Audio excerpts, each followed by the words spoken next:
Hello students, आज हम लोग पढ़ेंगे क्लास 7th का चैप्टर हीट।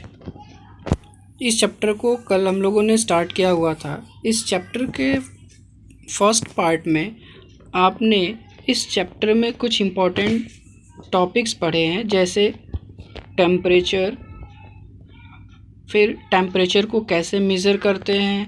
इसके बाद आपने दो तरह के थर्मोमीटर्स के बारे में पढ़ा था, क्लिनिकल थर्मोमीटर और लेबोरेटरी थर्मोमीटर। ये इतना कल हम लोगों ने फर्स्ट वीडियो में पढ़ रखा है। आज हम लोगों को स्टार्ट करना है precaution to be observe while using of clinical thermometer. यानी कल हम लोगों ने थर्मोमीटर और उसका यूज़ पढ़ा। आज हमें पढ़ना है कि जब भी हम थर्मोमीटर का यूज़ करें तो हमें क्या क्या प्रिकॉशंस रखने चाहिए। अब इसमें सबसे पहले देखते हैं, देखिए आपके सामने कुछ इम्पॉर्टेंट पॉइंट्स यहाँ पे हमने रखे हुए हैं, जिसमें फर्स्ट पॉइंट देखिए, फर्स्ट पॉइंट है इसका, the thermometer should be washed before and after use preferably with N antiseptic solution. ध्यान रखना चाहिए कि जब भी आप थर्मोमीटर का यूज़ करें तो सबसे पहले उस थर्मोमीटर को आप किसी एंटीसेप्टिक सॉल्यूशन से पहले उसको वॉश कर लें, क्योंकि हो सकता है कोई माइक्रोब उसमें लगा हो। कहाँ से लगा हो? जैसे आप क्लिनिक्स में जाते हैं या डॉक्टर के पास जाते हैं, डॉक्टर एक ही थर्मोमीटर का यूज़ कई पेशेंट्स के फीवर को मेज़र करने के लिए यूज़ करता है। जितने भी पेशेंट्स आते हैं सबके लिए एक ही थर्मोमीटर का डॉक्टर यूज़ करता है। लेकिन आपने देखा होगा अक्सर डॉक्टर अपने सामने एक सॉल्यूशन रखा हुआ रहता है। जब भी आप किसी का फीवर मेज़र करना होता है किसी पेशेंट का, तो वो पहले उस सॉल्यूशन से उस थर्मोमीटर को वॉश करता है। एक्चुअली वो एक एंटीसेप्टिक सॉल्यूशन होता है जिससे उस थर्मोमीटर को स्टरलाइज किया जाता है, जिससे कि उस पर कोई भी इन्फेक्टिंग एजेंट न लगा हो। चलिए नेक्स्ट पॉइंट देखते हैं। सेकंड पॉइंट है इसका, ensure that before use the mercury level is below 35 degree Celsius. कह रहा है कि जब भी आप थर्मोमीटर का यूज़ करें तो आप पहले ये एंश्योर हो लें, ये देख लें कि उस थर्मोमीटर में जो मर्करी का लेवल है वो कितना होना चाहिए, बिलो 35 डिग्री सेल्सियस, यानी 35 डिग्री सेल्सियस से कम हो। तो उस थर्मोमीटर में इसका आपको ध्यान रखना चाहिए। नेक्स्ट जो थर्ड पॉइंट है इसमें, read the thermometer keeping the level of mercury along the light of site. आपको हमेशा जब भी थर्मोमीटर में आप रीडिंग ले रहे हैं तो हमेशा ध्यान रखना चाहिए कि जिधर से लाइट हो और जिधर से मरकरी आपको दिखाई पड़े वहीं से रीडिंग लेना चाहिए। और रीडिंग लेते समय आपको देखना क्या चाहिए, लेवल ऑफ मरकरी, मरकरी का लेवल कितना है, यानी जिस भी नंबर तक मरकरी का लेवल है वहीं पे आपको रीडिंग लेनी होती है। नेक्स्ट पॉइंट है इसका fourth point, handle the thermometer with care. यानी जब भी आप थर्मोमीटर का यूज़ करें तो केयरफुली यूज़ करें। आपने देखा भी है कि थर्मोमीटर की पूरी बॉडी बनी किस चीज़ की होती है, ग्लास की बनी होती है।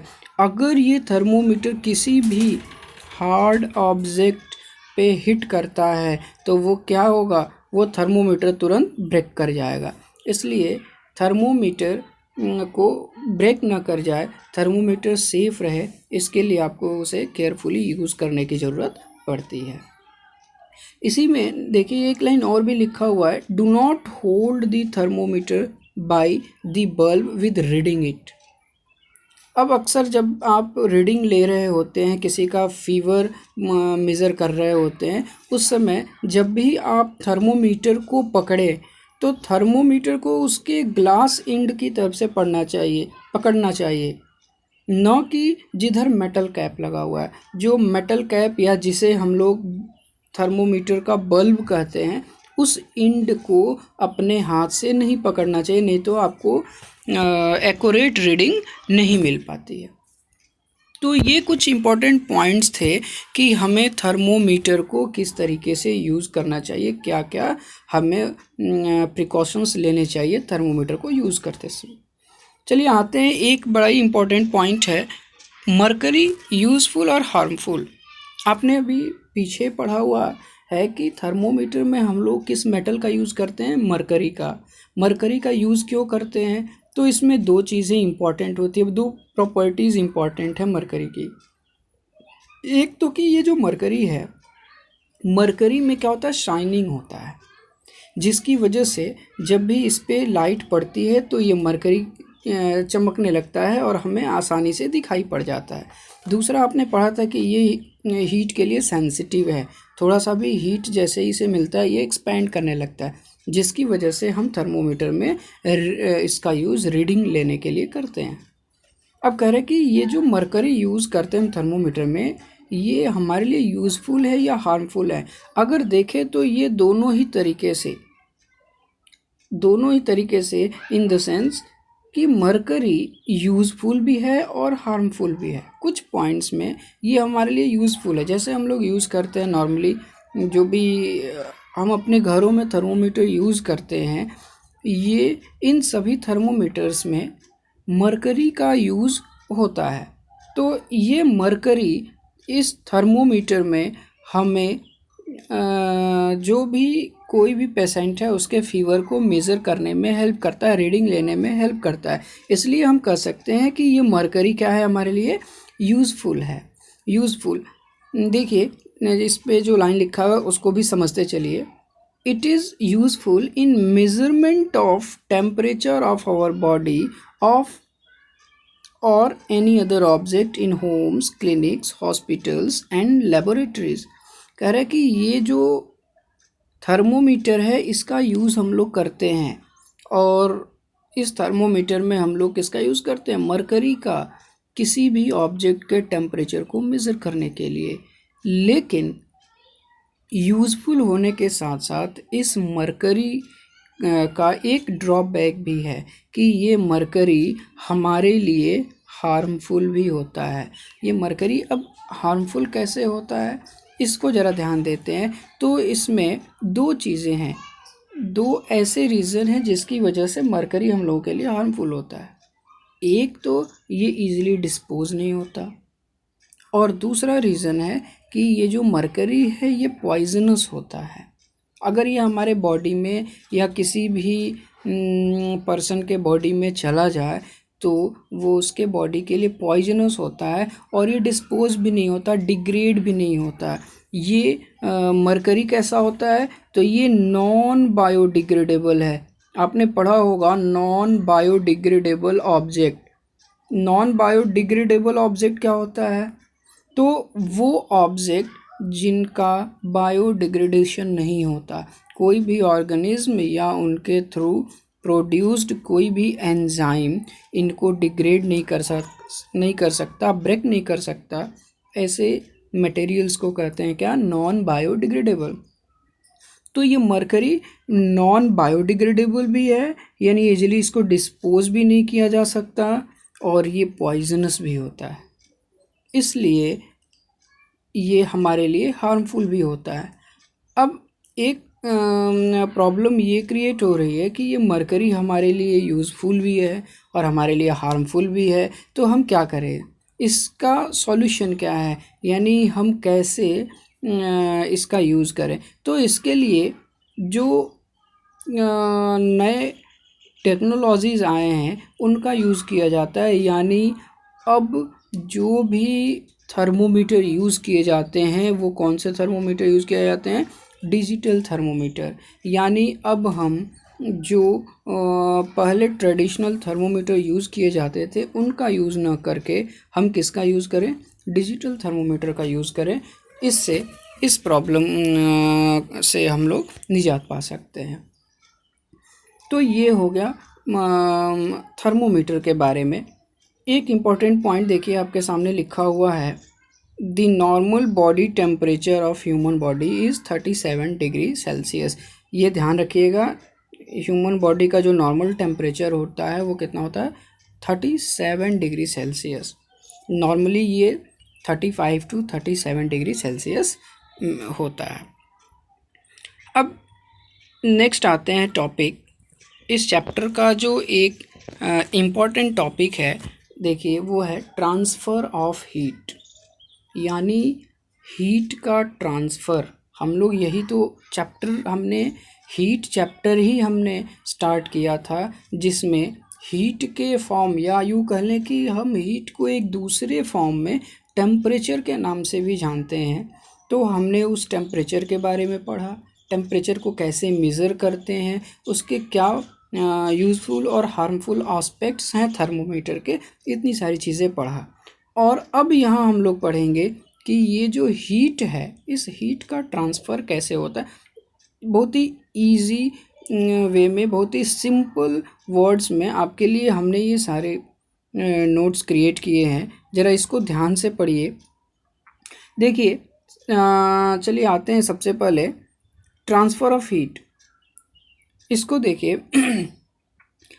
Heat transfer from one body to another body from higher temperature to lower temperature, यानी हीट का ट्रांसफ़र कैसे होता है, एक बॉडी से दूसरे बॉडी में हीट का ट्रांसफ़र कैसे होता है। अगर इसको देखा जाए तो कह रहा है कि हीट का ट्रांसफ़र हमेशा एक बॉडी से दूसरे बॉडी में तभी होता है जब एक बॉडी का टेम्परेचर कैसा हो, हाई हो, और दूसरे बॉडी का टेम्परेचर लो हो। यानी हम यूँ कह लें कि दो बॉडीज़ हैं, एक बॉडी है ए और दूसरी बॉडी है बी। इनमें हीट का ट्रांसफ़र तभी होगा जब इसमें एक बॉडी का टेम्परेचर हाई होगा और दूसरे बॉडी का टेम्परेचर लो होगा। अब यहाँ पे सीधा सीधा ये है कि किस बॉडी से किस बॉडी को होगा। जैसे हमने कहा कि बॉडी है, दो बॉडीज़ हैं, एक बॉडी है ए, दूसरा है बी। तो यहाँ पे हीट का ट्रांसफ़र ए से बी को होगा या बी से ए को होगा। हम कैसे बताएंगे कि हीट का ट्रांसफ़र किस डायरेक्शन में होगा। तो हमेशा ध्यान रखना है, बहुत ही सिंपल सा ये कॉन्सेप्ट है कि हीट का ट्रांसफ़र हमेशा hotter object to cooler object होता है। यानी हम यूँ कह सकते हैं कि जिस बॉडी का टेम्परेचर हाई होगा वहाँ से जिस बॉडी का टेम्परेचर लो होगा उसकी तरफ हीट का ट्रांसफ़र होता है। यानी हीट का transfer high temperature to low temperature होता है। ये बहुत ही इम्पॉर्टेंट कॉन्सेप्ट है, ध्यान रखिएगा। कभी भी हीट का ट्रांसफ़र जो होगा वो हाई टेम्परेचर से लो टेम्परेचर की तरफ ही होगा, कभी भी लो से हाई की तरफ नहीं होता। चलिए अब आते हैं, सेम वही चीज़ है आगे, direction of transfer of heat, यानी हीट ट्रांसफ़र का डायरेक्शन क्या है। तो अगर हीट ट्रांसफ़र के डायरेक्शन की बात करें तो फ्रॉम हायर टेम्परेचर यानी hotter body to lower temperature, हमेशा हीट का transfer higher temperature to lower temperature होता है। देखिए यहाँ पे इसी कॉन्सेप्ट को आपको कुछ फिगर के थ्रू हमने दिखाने की कोशिश की है। जैसे यहाँ देखिए दो डायग्राम्स हैं, इसमें एक डायग्राम है पहला जहाँ पे कोई पर्सन जो है, कोई व्यक्ति है जो आग की सिकाई कर रहा है। अब यहाँ पे जब हम अपने हाथ को आग के पास ले जाते हैं तो हमेशा हीट का ट्रांसफ़र किस डायरेक्शन में होगा। चूँकि आग का टेम्परेचर हमारे बॉडी टेम्परेचर से बहुत ज़्यादा होता है, तो आग से हमारे हाथ को हीट क्या होगा, ट्रांसफ़र होगा। वही दूसरा डायग्राम देखिए, दूसरे डायग्राम में दिखाया गया है कि कोई पर्सन अपने हाथ में बर्फ़ लिए हुए है। ये क्या है, ये है आइस। कोई पर्सन अपने हाथ में बर्फ़ लिए हुए है तो हीट का ट्रांसफ़र कैसे होगा। हीट का ट्रांसफ़र, अब देखिए यहाँ पे उस पर्सन का जो बॉडी टेम्परेचर है वो कितना होता है, नॉर्मली 37 डिग्री सेल्सियस, जबकि आइस का टेम्परेचर क्या होता है 0 डिग्री सेल्सियस। तो कह रहा है कि टेम्परेचर किसका अधिक है, बॉडी का टेम्परेचर अधिक है ना, तो हीट का ट्रांसफ़र कैसे होगा, हीट का ट्रांसफ़र होगा उस पर्सन के हाथ से आइस तक, यानी हीट का टेम्परेचर हमेशा जो हीट का ट्रांसफ़र होगा वो हैंड से आइस की तरफ होगा। तो ये दो एग्जाम्पल के थ्रू आपको हमने यहाँ पे शो करने की कोशिश की है। एक एग्जाम्पल में फायर से हैंड की तरफ हीट का ट्रांसफ़र हो रहा है, दूसरे एग्जाम्पल में हैंड से आइस की तरफ हीट का ट्रांसफ़र हो रहा है। यानी बहुत ही सिंपल सा कॉन्सेप्ट है कि कभी भी हीट का जो ट्रांसफ़र होगा वो हाई टेम्परेचर से लो टेम्परेचर की तरफ ही होगा। चलिए अब आपके सामने कुछ कॉन्सेप्ट रखे हुए हैं, कुछ कॉन्सेप्चुअल क्वेश्चंस या पॉइंट्स कह लीजिए हमने आपके लिए बनाए हुए हैं, ज़रा इनके बारे में देखिए, थिंक अबाउट इट आल्सो। ज़रा कुछ ऐसे फिनोमिनन जो आप अपने आसपास देखते हैं, इससे आप हीट के ट्रांसफ़र के बारे में आप आसानी से समझ सकते हैं कॉन्सेप्ट को। जैसे इसमें देखिए दो पॉइंट्स हमने इसमें दिए हुए हैं। पहला पॉइंट कह रहा है why pan become hot when kept on flame. कोई पैन यानी यूटेंसिल जिसमें आपने वाटर रखा हुआ या कोई भी चीज़ रखा हुआ जो भी है, अगर उस पैन को जब भी आप हीट पे या फ्लेम पे रखते हैं तो ये पैन क्या होता है, तुरंत हीट हो जाता है, गर्म हो जाता है। ऐसा क्यों होता है? बहुत ही सिंपल सी चीज़ है कि जब भी हम पैन को फ्लेम पे रखते हैं तो होगा क्या, फ्लेम से हमेशा पैन को हीट का ट्रांसफ़र होगा, फ्लेम से पैन को हीट ट्रांसफ़र होता है, इसलिए इस पैन का टेम्परेचर क्या होता है, धीरे धीरे बढ़ने लगता है और ये पैन हॉट हो जाता है। वही दूसरा पॉइंट देखिए, when hot pan removes from fire it slowly cools down. Why? कह रहा है कि अब उसी हॉट पैन को अगर आप फ्लेम से नीचे उतार दें, फ्लेम से हटा दें इसको, तो फिर धीरे धीरे क्या होता है, वो पैन धीरे धीरे वो कूल हो जाता है, ठंडा हो जाता है। ऐसा क्यों हुआ? नॉर्मली अगर आप देखें तो वो जो हॉट पैन है, मान लीजिए वो हॉट पैन है जिसको आपने फ्लेम से उतार के और रख दिया, इस हॉट पैन के चारों तरफ एयर की एक लेयर है, चारों तरफ इसके कांटेक्ट में एयर है। अब ये क्या होता है, जब ये हॉट पैन एयर के कांटेक्ट में जाता है तो आप बताइए इसमें यहाँ पे इस हॉट पैन का टेम्परेचर हाई होगा ना, इन कंपैरिजन टू एयर। जो इसके आसपास एयर है इसका टेम्परेचर कैसा होगा, लो होगा। अब यहाँ पे हीट का ट्रांसफ़र कैसे होगा, इस पैन से एयर में हीट का ट्रांसफ़र होगा, यानी इस पैन से चारों तरफ हीट निकलेगा बाहर, और धीरे धीरे चूँकि हीट का ट्रांसफ़र एयर में हो रहा है तो ये धीरे धीरे पैन कूल होता चला जाएगा, ठंडा होता चला जाता है। यही वजह है कि फ्लेम से जब भी आपने पैन को हटाया तो यहाँ पे क्या हुआ, पैन कूल हो गया। ध्यान दीजिएगा हर एक पॉइंट में डायरेक्शन ऑफ हीट ट्रांसफ़र क्या है। पहले वाले में हीट का ट्रांसफ़र क्या था, फर्स्ट पॉइंट में हीट का ट्रांसफ़र था फ्रॉम फ्लेम टू पैन। क्यों? क्योंकि फ्लेम का टेम्परेचर ज़्यादा था इस पैन के कंपैरिजन में, इसका टेम्परेचर हाई था, इसका टेम्परेचर लो था। अगर दूसरे पॉइंट में देखें तो हीट का ट्रांसफ़र किससे हो रहा है, पैन टू एयर। क्यों? क्योंकि इस पैन का टेम्परेचर हाई है और इस एयर का टेम्परेचर क्या है, लो है। तो हमेशा हाई से लो की तरफ ही हीट का ट्रांसफ़र होगा। एक पॉइंट और भी यहाँ पे देखिए लिखा हुआ है, how longer period transfer of heat occurs between two bodies. यहाँ 2 बार 2 ये गलती से प्रिंट हो गया है।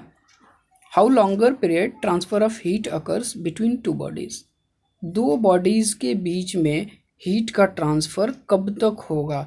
जैसे मान लीजिए ये दो बॉडीज़ हैं ए और बी, ए और बी, ए का टेम्परेचर हाई है, लो का बी का टेम्परेचर क्या है, लो है। तो आपको पता है हमेशा ए से बी की तरफ हीट का ट्रांसफ़र होगा, क्योंकि ए का टेम्परेचर हाई है इसलिए ए से बी की तरफ हीट का ट्रांसफ़र होगा। लेकिन कह रहा है कि ए से बी तक हीट का ट्रांसफ़र कब तक होगा? क्या ये हमेशा होता रहेगा ए से बी तक हीट का ट्रांसफ़र? नहीं, ऐसा नहीं है। ए से बी तक हीट का ट्रांसफ़र तब तक होगा जब तक इन दोनों का टेम्परेचर इक्वल ना हो जाए।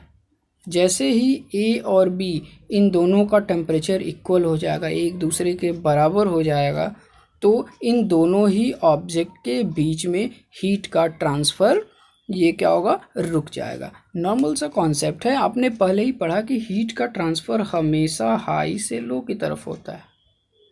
तो जब तक ये ए का टेम्परेचर बी से हाई है तब तक ए से बी तक हीट का ट्रांसफ़र होगा, लेकिन जैसे ही दोनों का टेम्परेचर इक्वल हो गया तो दो इक्वल टेम्परेचर के बॉडीज़ में हीट का ट्रांसफ़र होगा ही नहीं।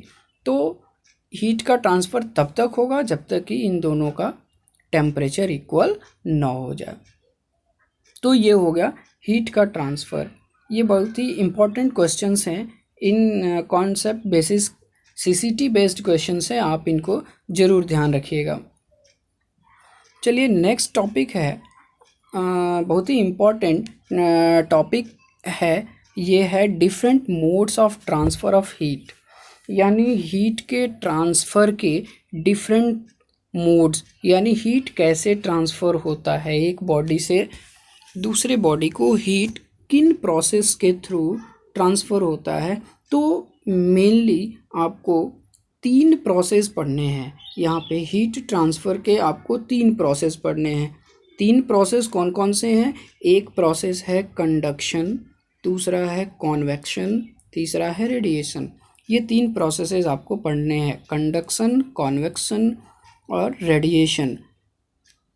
चलिए इन तीनों प्रोसेस को एक एक करके और डिटेल में हम लोग पढ़ेंगे। सबसे पहले आते हैं, पहला जो प्रोसेस है कंडक्शन। कंडक्शन क्या है ज़रा इसको पढ़ते हैं। तो सबसे पहले है कंडक्शन, देखते हैं।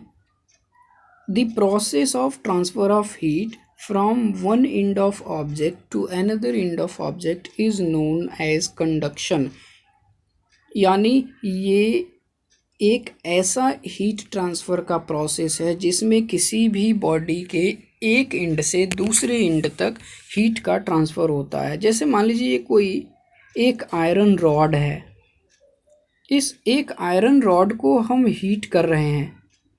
इस आयरन रॉड को जब हम हीट कर रहे हैं इसके एक एंड को, तो यहाँ से एक एंड, ये वाला एंड तो हीट हो रहा है, लेकिन आप देखते हैं कि कुछ देर के बाद ये हीट एक एंड से दूसरे एंड तक ट्रांसफ़र हो जाता है और कुछ देर के बाद इसका दूसरा एंड भी गर्म होने लगता है।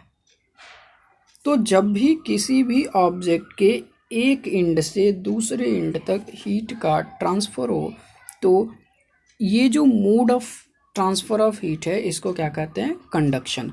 अब ज़रा ध्यान दीजिएगा, इसमें एक बड़ा इम्पोर्टेंट पॉइंट लिखा हुआ है कंडक्शन के बारे में। It mainly occurs in solid substances. Conduction हमेशा सॉलिड सब्सटेंसेस में ही होता है, यानी मेनली सॉलिड सब्सटेंसेस। क्यों?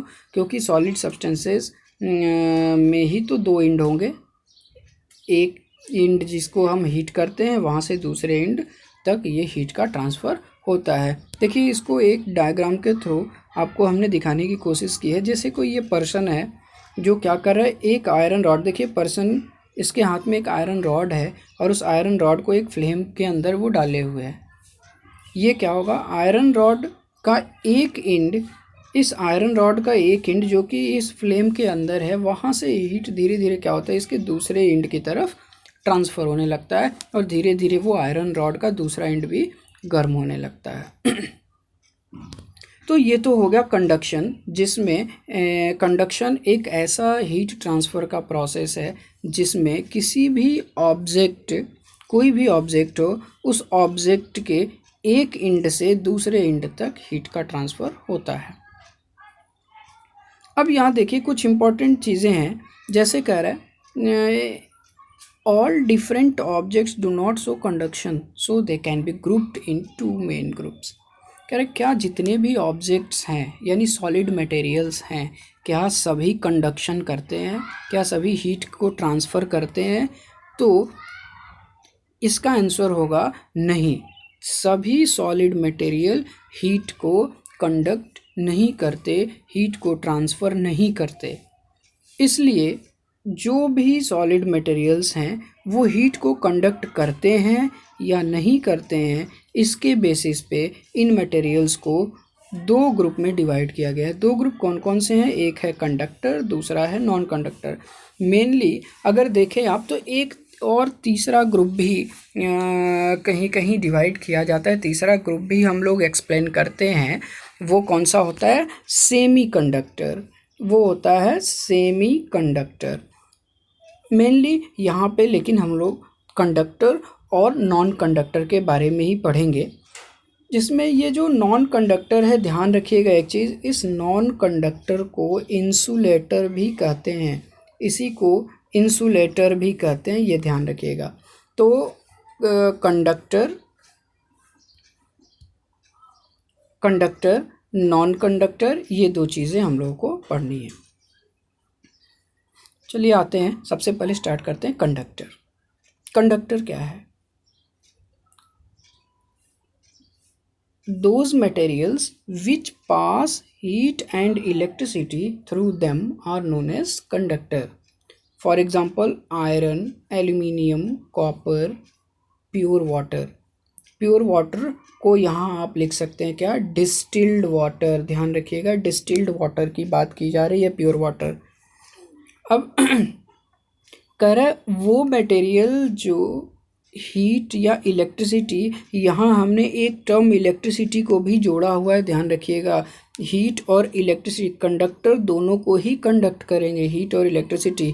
मेनली हम लोगों को इस चैप्टर में हीट के बारे में पढ़ना है, लेकिन ये ध्यान रखिएगा जो कंडक्टर है वो इलेक्ट्रिसिटी को भी कंडक्ट करता है। अब ये कह रहा है कि वो ऑब्जेक्ट या वो मटेरियल जो हीट और इलेक्ट्रिसिटी दोनों को कंडक्ट करते हैं, जो जिनसे होके हीट और इलेक्ट्रिसिटी पास कर जाए, ऐसे मटेरियल्स को क्या कहते हैं? कंडक्टर कहते हैं। जिसका कुछ एग्जांपल आपके सामने लिखा हुआ है, आयरन, एल्यूमिनियम, कॉपर, ये कुछ कंडक्टर्स हैं। दूसरा पॉइंट है इसका नॉन कंडक्टर। नॉन कंडक्टर क्या होगा? जस्ट कंडक्टर का उल्टा, वो मटेरियल जो क्या करते हो, हीट और इलेक्ट्रिसिटी को कंडक्ट ना करे, which do not pass heat and electricity through them are known as non conductor और इंसुलेटर। नॉन कंडक्टर या इंसुलेटर का एग्जांपल है क्या? Wood, plastic, rubber, distilled water.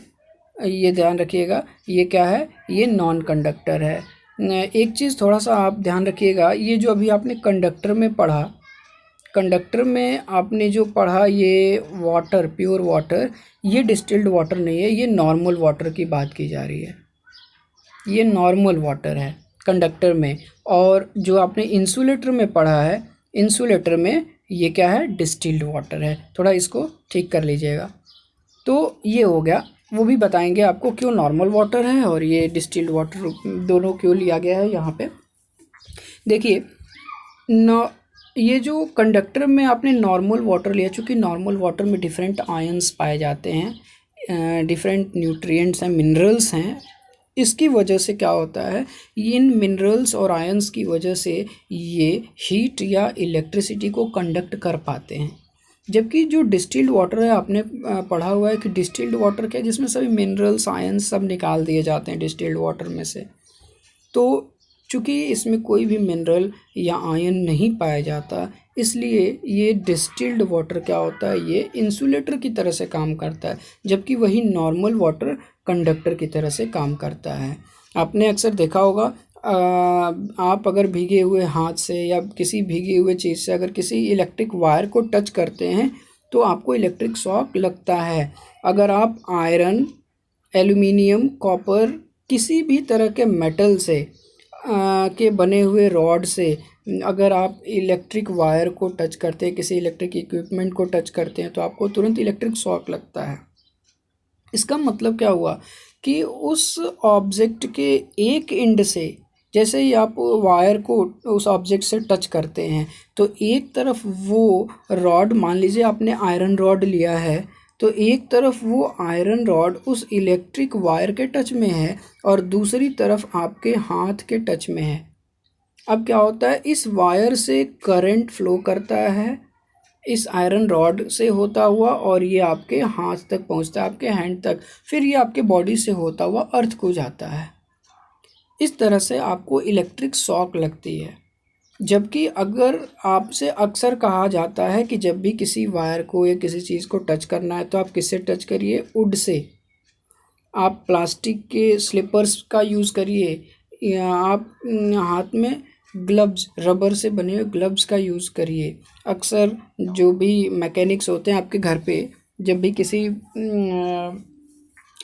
कोई रिपेयरिंग के लिए आते हैं तो वो क्या करते हैं, अपने हाथ में ग्लव्स पहन लेते हैं, जिसकी वजह से ये वो इलेक्ट्रिक शॉक्स से बच पाते हैं या खुद को बचा पाते हैं। तो ये हो गया कंडक्टर और नॉन कंडक्टर। तो इतना हमने पढ़ा क्या, ये अभी तक पढ़ रहे थे किस में था, कंडक्शन में था। पहला जो मोड है, पहला आपने पढ़ा ना different mode of transfer of heat, तो जिसमें क्या था, पहला कंडक्शन। कंडक्शन में आपने इतनी सारी चीज़ें पढ़ी कि कंडक्शन क्या है। उसके बाद कंडक्शन जो है इसके बेसिस पे कोई ऑब्जेक्ट कंडक्शन करता है या नहीं करता है, इसके बेसिस पे आपने ऑब्जेक्ट्स को दो ग्रुप में डिवाइड कर दिया, कंडक्टर और नॉन कंडक्टर। चलिए नेक्स्ट जो पॉइंट है इसमें आपको जो पढ़ना है नेक्स्ट, वो है कॉन्वेक्शन। अब आपका वीडियो थोड़ा बड़ा होता चला जा रहा है, इसलिए एक केवल पॉइंट कॉन्वेक्शन को भी पढ़ते हैं, फिर कल इसको और भी डिटेल में कॉन्वेक्शन को एक्सप्लेन करेंगे। चलिए इसके डेफिनेशन को कम से कम समझते हैं। Convection, it is the process of transfer of heat in which the hot water or air moves upward and the cooler water or air comes downward to take the empty place। यानी ये एक ऐसा process है heat transfer का जिसमें hot water और air, ध्यान रखिएगा यहाँ पे एक लाइन लिखा भी है, it mainly occurs in air and water. ये मेनली किस में होगा, एयर और वाटर में होता है। इसमें जो हॉट वाटर है या एयर है वो हमेशा क्या होता है, अपवर्ड मूवमेंट करता है, जबकि जो कूल एयर या वाटर है वो हमेशा डाउनवर्ड मूवमेंट करता है। ये जो मूवमेंट है एयर और वाटर का, जिसमें हॉट वाटर अपवर्ड मूवमेंट कर रहा है, और जब ये अपवर्ड मूवमेंट कर रहा है तो इसका जगह यहाँ पे खाली हुआ, इस प्लेस को ऑक्यूपाई करने के लिए आसपास से कूलर वाटर या एयर ये आता है। ये जो मूवमेंट है ये खास तरह की मूवमेंट जिसमें हॉट एयर या वाटर अपवर्ड मूवमेंट कर रहा है और कूल एयर और वाटर ये डाउनवर्ड मूवमेंट कर रहा है। ये जो मूवमेंट है इसी को क्या कहते हैं, या ये जो process of transfer of heat है इसको कहते हैं कॉन्वेक्शन। देखिए इस कॉन्वेक्शन प्रोसेस को आपको हमने डायग्राम से दिखाने की कोशिश की है। पहला डायग्राम जो शो कर रहा है कॉन्वेक्शन इन वाटर और दूसरा डायग्राम शो कर रहा है कॉन्वेक्शन इन एयर। देखिए वाटर में यहाँ आपको दिखाई दे रहा है सेंटर में लिखा हुआ है hot water rises. Hot water, जो हॉट वाटर ये अपवर्ड ऐसे मूव कर रहा है और ऊपर जाके सरफेस पे जाता है तो ठंडा होता है। फिर वही कूल वाटर देखिए साइड से ऐसे नीचे की तरफ आ रहा है। कूल वाटर ये नीचे की तरफ आ रहा है जो जगह हॉट वाटर ने खाली किया उसको लेने के लिए। सेम यही प्रोसेस आप देख रहे हैं किसमें, एयर में। एयर में भी वो एयर जो देखिए यहाँ सरफेस के कांटेक्ट में है, और इस जैसे ये सड़क को शो किया गया है किसी एक रोड को, चूँकि ये पिच्ड रोड है इसलिए ये क्या होता है, जब सनलाइट इस पे पड़ती है तो सनलाइट के पड़ने से ये क्या होता है, गर्म हो जाता है, और इसके कांटेक्ट में जो एयर आता है वो भी क्या होगा, गर्म होगा। और ये हॉट एयर ये अपवर्ड मूवमेंट करता है। जब ये अपवर्ड मूवमेंट करेगा तो इसका जगह जो खाली हुआ है उसको ऑक्यूपाई करने के लिए cool air side wise area से डाउनवर्ड मूवमेंट करता है।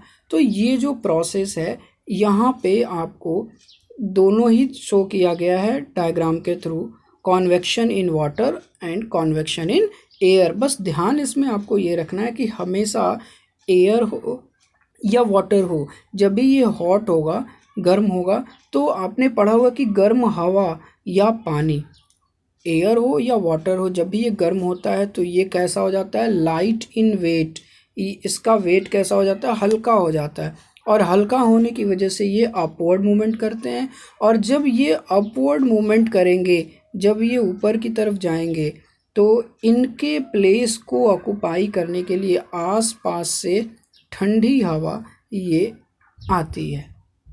तो इस तरह से ये जो हीट का ट्रांसफ़र हो रहा है, एक तरफ हीट ऊपर की तरफ जा रहा है, फिर ऊपर जाके ये फिर से हीट दूसरे आसपास में ये स्प्रेड कर जा रहा है, इस तरह का जो ट्रांसफ़र है हीट का, इसी को कहते हैं कॉन्वेक्शन।